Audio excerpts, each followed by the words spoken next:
Trustworthy Muhammad, peace be upon him. Our Prophet was now 12 years old, and his uncle was still in a bad financial situation. During this time, the people of Mecca organized a big trade caravan. Abu Talib was also going to join this caravan. Preparations were being made for the journey, and our Prophet was watching closely. He was going to be apart from his uncle for days. How was he going to bear it? He thought about going with his uncle at first, but in those days, there were people who would stop travelers and killed them. For this reason, his uncle didn't want to take our Prophet with him. Our Prophet accepted the fact that his uncle wouldn't take him along. He decided that he had to tell his uncle what was on his mind. He said, "Dear uncle, who are you living with and why? I have no mother or a father here." Abu Talib couldn't bear to hear these words, and so he took him along. After passing many deserts, the trade caravan arrived at Busra. They stopped there for a while to take a break. Busra was a town between Damascus and Jerusalem. There was plenty of water there, and big gardens could be found. There was a monastery near this town, and a priest called Buhayra lived there. He was a very wise man among the Christians. The caravan that belonged to the people of Mecca stopped near this monastery. The wise priest watched the caravan that came into the town very carefully, because he had seen that a cloud was shadowing the caravan. The cloud was protecting them from the heat of the desert. The priest hadn't seen anything like it until then. He came out of the monastery and called at the people of Mecca. He shouted, "Hey, Qurayshans! I've prepared food for you, and all of you are invited to this feast. I wouldn't want anyone to be left out." Everyone accepted this offer and sat down at the table. But there was one person from the group of travelers who didn't go to the feast. Our Prophet was left out because he was still a small child. He was left to watch over the merchandise in the caravan. Buhayra looked carefully at the people at the table, but couldn't see the one who he was looking for. He then asked, "Is there anyone amongst you that hasn't come to the feast?" They replied, "There's just a child. We left him behind so that he could look after our merchandise." He insisted that the child should come too. So they went to the caravan to go and get our Prophet. Our Prophet sat down at the table while the priest was observing him carefully. He was watching his every move. It was as if the priest was looking for something. He realized that he finally found what he was looking for.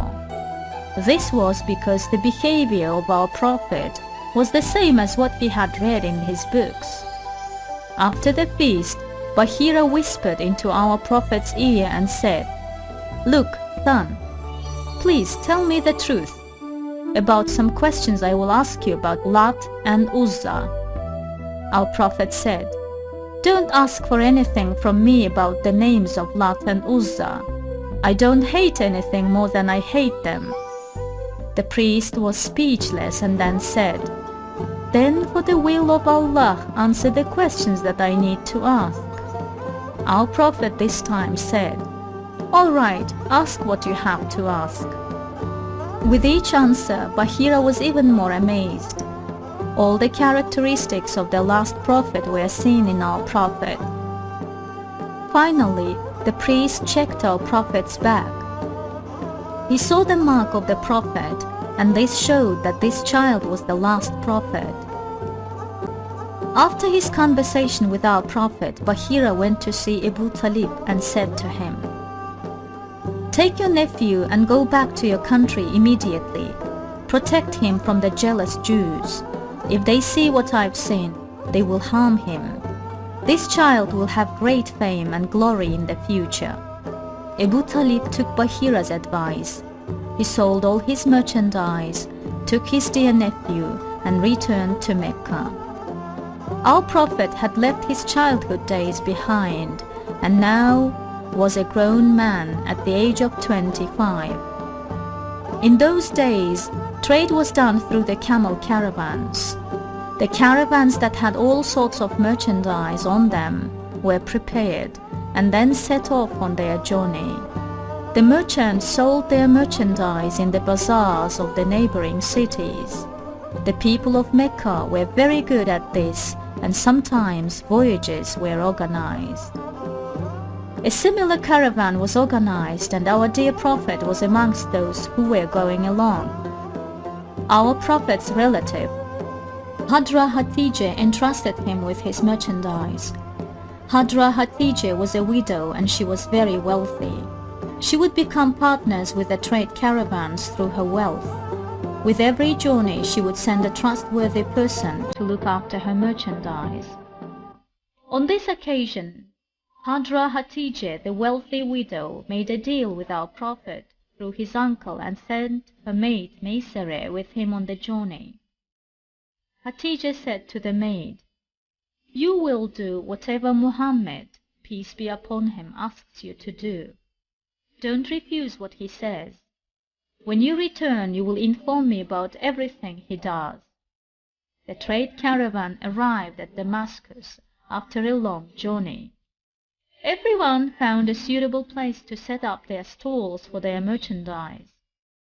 Our Prophet made himself a space in the shadow of an olive tree close to the monastery. Our beloved Prophet had come here when he was 12 years old. In those days, there used to be a priest called Buhayra in the monastery. That priest had recognized the Prophet to be and wanted him protected at all times. When he passed away, a priest called Nastura came to the monastery.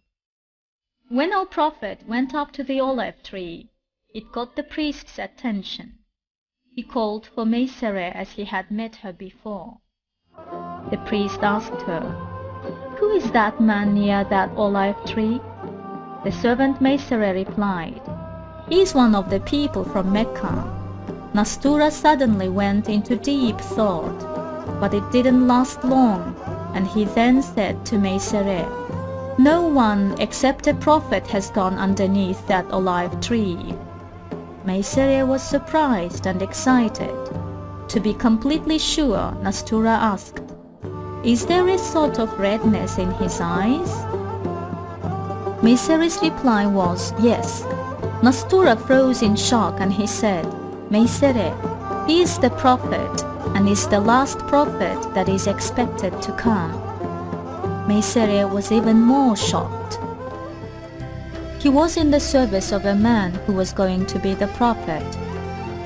The thought of this made him feel very happy, and the things that Nastura said echoed in his ears. The selling was done, and the things that were to be bought were bought. Then guess what they saw? Our Prophet had made more profit than anyone else.